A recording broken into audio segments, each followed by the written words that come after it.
Hello, everyone, and welcome back to Kindergarten Chaos. I'm super excited today because I have one of my favorite authors, and I know that if you teach kindergarten or any elementary grade, you probably know of her. You may not have seen her, but you do know of her. It's my favorite author, Julia Cook. You might know her from A Bad Case of Tattle Tongue or Decibella or let's see, she has so many books, you guys. She has 112 books that she's published. My Mouth is a Volcano. How many of us know Lewis? Yes, that's right. She's here today, so everyone give a warm welcome to Julia Cook. Thanks, Julia, for joining us. How are you? I'm doing well. Great to be here. Glad to have you. At least we can make this work somehow, right? In this That's right. age of no contact, we can still connect over the airwaves. Better than nothing for sure. So good to see you. All right. So give us a little bit, for those of you, I think most teachers have probably seen your books, but they do not know you. So why don't you give us a little background on yourself and tell us a little bit about the books that you've written, because you've written a lot. Well, I was a middle school teacher turned elementary school counselor 15 years ago. And the kids in my building were having major issues with tattling. And I couldn't figure out a way to teach them the differences between tattling and telling because we want them to report when things are dangerous. And I had a really good teacher in grad school who said, if you want to get into a child's head, you read them a story. And if you read them a story and the story has tools in it, the tools will spill off into their thoughts. And then when you take the book away, the tools are there to help them solve their problems from the inside out. So I looked for a book on tattling to read to these kids, and I couldn't find one. So I wrote a story thinking it would just work for my building. And it ended up working in a couple of buildings in our district. And one of the teachers came into me one day and said, you should do something with this. You should try to get it published. So back then I picked up the phone and called a publisher, and they said, send it in. And I overnighted it on Monday. They called on Wednesday and said, we want to publish your books. There are now 112 Julia Cook books out there in like 9 languages, and about 2 million are sold. So wow, that's amazing. really That crazy. is so amazing. It's I would really like to cool. say, just to kind of piggyback on what you were saying, and for all the teachers that are watching this and know me and have read my blog, or you've been to some of my PD sessions, then you know that I am a big promoter of using literature to teach subjects and topics, because like you said, Julia, it's a great springboard into whatever topic you're talking about, and they remember it. So when I teach tattle tongue, or everybody does that, what happens is when you refer back to it and you say, oh, put your volcano, keep it in, then they Right. remember, and it's like they connect with it. So I think using literature is one of the most powerful ways that we can reach kids, and it really makes a difference. So from a kindergarten teacher's perspective, I just want to thank you for making all these books, because you have so many that, you're right, that are relevant and make a difference, and teachers need them. And a lot of us have them in our classrooms, but there's something special. You wrote a book some years ago, and you have now the second version is coming out. So please tell us about that. Well, the beauty of children's books too is that you can write what parents shouldn't do and say in the books, and what teachers should do and say in the books. And quite a few years ago, I wrote the book Making Friends is an Art. And it came out as a book that taught kids how to be a friend and how to make friends.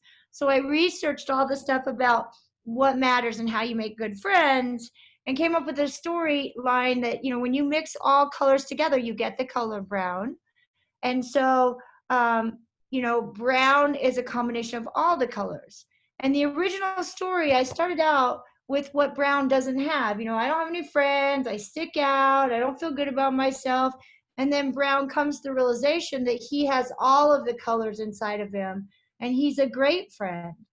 And unfortunately, not thinking of the way kids perceive, I always have this thing that if one of my books doesn't work for all kids, then they don't work for any kids. And if teachers or parents or kids have issues with them, that I need the feedback, because then I Mm-hmm. take that feedback to heart. And why would a little boy with brown skin want to, or girl, and pick up this book and read about what brown does wrong? And so, I redid it a few times, and it just was never right. And so, in order to get the true perspective, which is a lot of what's going on in our world right now, Mm-hmm. about listening and truly understanding, I paired up with Katie Smith. She's, Dr. Katie Smith. She's an author herself, a beautiful brown-skinned author with very brilliant mind. And she just kind of said to me, she says, "Why would you start out writing a book about what a kid doesn't have?" And that's all I needed to hear. And Mm-hmm. I reworked the art. The art is drawn by Bridget Barnes, who's a beautiful African American lady. And I reworked the art where it starts out saying, "My name's Brown, and I'm the luckiest pencil in the box." And he Mm-hmm. talks about all the things that he has and how he came to the realization of all the talents that he has. And to be a good friend, all you have to do is share your talent. And each color has a different friend trait that we want kids to learn. And I'm proud of this book now. I feel good about it. I know that it will work for every child and warm every child's heart. And it was a true learning experience. But, no matter how many books you sell, no matter how whatever you are, you're a human being first. I'm a teacher and a school counselor at heart. And I don't want anything out there that's not good. So we redid it, and I think you'll all love it now, and I'm really happy about it. And I kind of like this old version around to show that everybody makes mistakes, and mistakes are how we grow. And if you don't get Absolutely. feedback, how do you get better? You I know? love that. And I think that's a really powerful part of your story is that in sometimes we don't maybe our perception or our perspective or we present something and maybe it gets misinterpreted or we maybe didn't have all the information and then we learned from that and like you said people gave you feedback teachers and colleagues and then we can say okay yes I want to revise that and that's what we're trying to teach kids in school now is have that growth mindset and have that mindset an open mind of it's okay to not always have the right answer, but we want to make progress and we want to keep moving forward and not go backwards. So I think that's such a powerful part of your story is that you took the feedback and you said, how can I make this better? And how can I make this a learning experience for yourself as the author? So I think that's amazing. Well, So and we have such a hard, what's going on in our world right now. I have a book for that. It's called The Judgmental Flower. I mean, with all the protests and all the angry people and all the hurt people and brokenhearted people, um, we have to teach our children how not to be judgmental. And that revolves around two things. I have to be able to talk to you and be heard. You have to be able to talk to me and be heard. And I have to be able to trust you and you have to be able to trust me. and And, listen. right, talking and listening, and validating. So if I can listen to you, if I can talk to you and have good communication skills and trust you, whether I like you or not, we can grow in the same direction.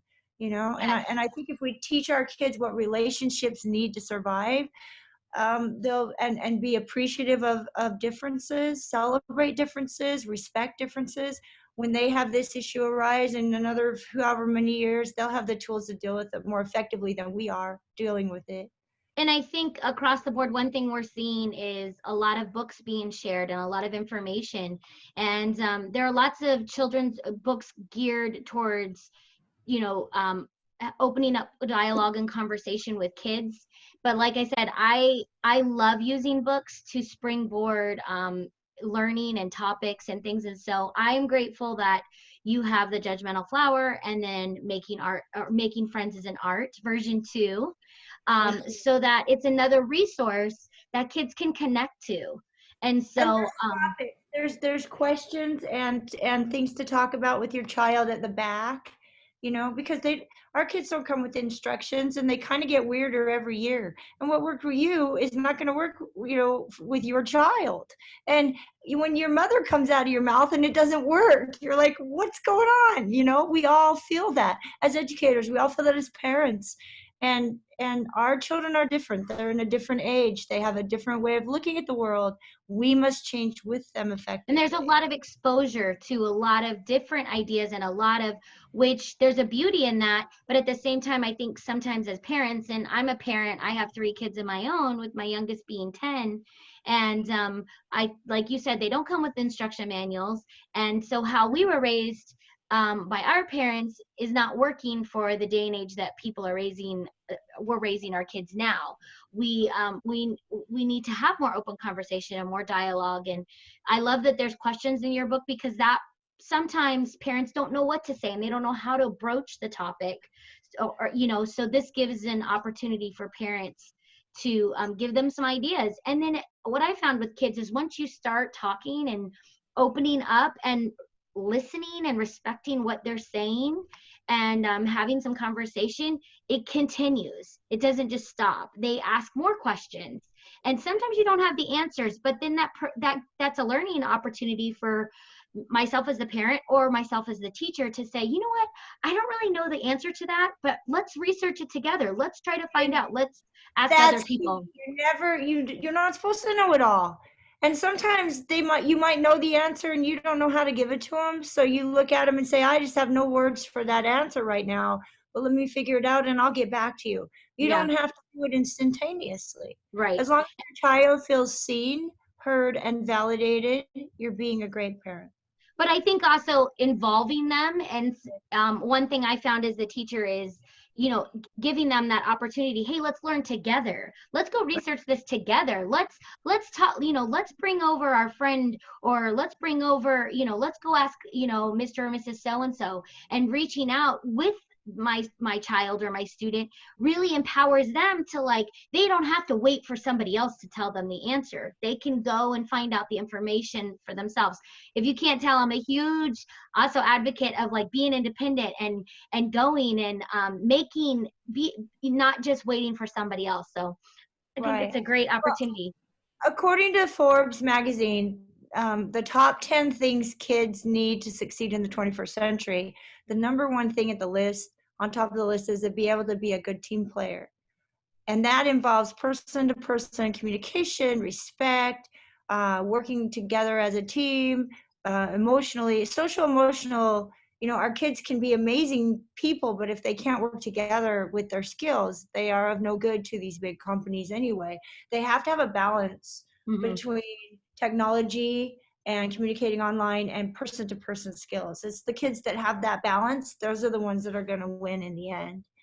Yes. And, back to your thing about, sometimes I have a niece and she's critically ill, and she asked her mom, they found a recurrence of cancer yesterday.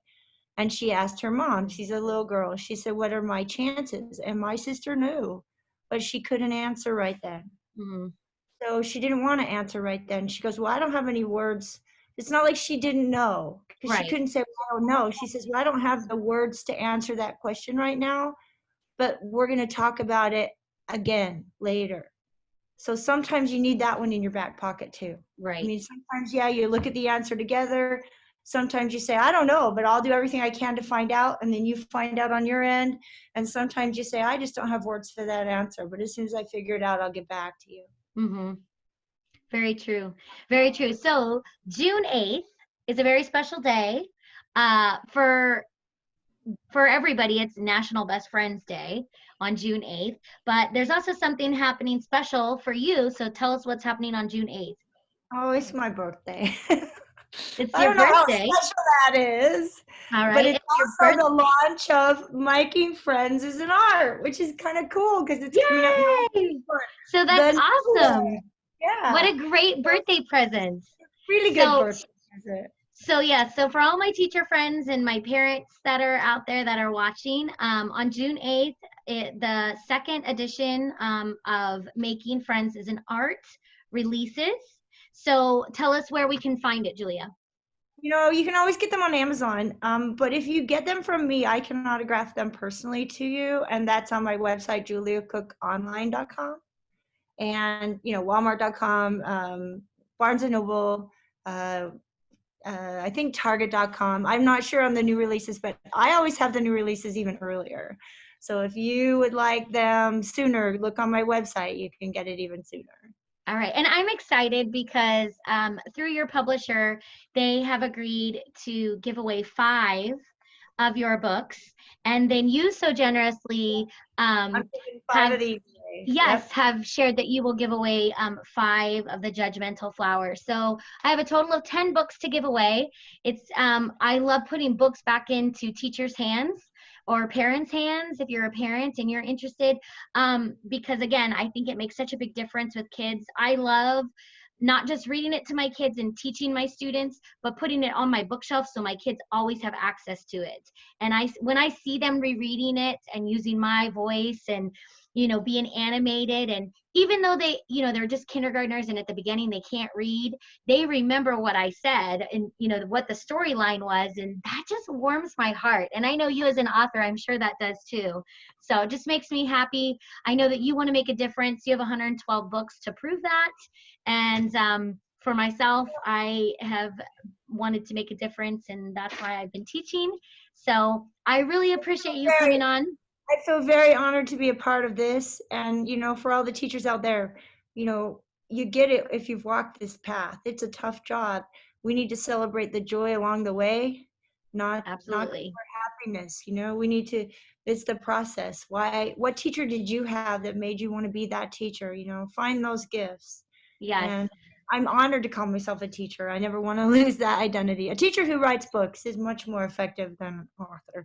I don't like that. Well, I appreciate all the books that you have written. I have so many of them in my classroom, and I know so many of my teacher friends do as well. So thank you for coming on and joining with us today. If And any we of you will, want author visits too, just go on my website and get some information. I'll do them virtual or in person. So that'd be all right. great. So juliacookonline.com is her website. And she said if you purchase books through her website, she can personally autograph them for you.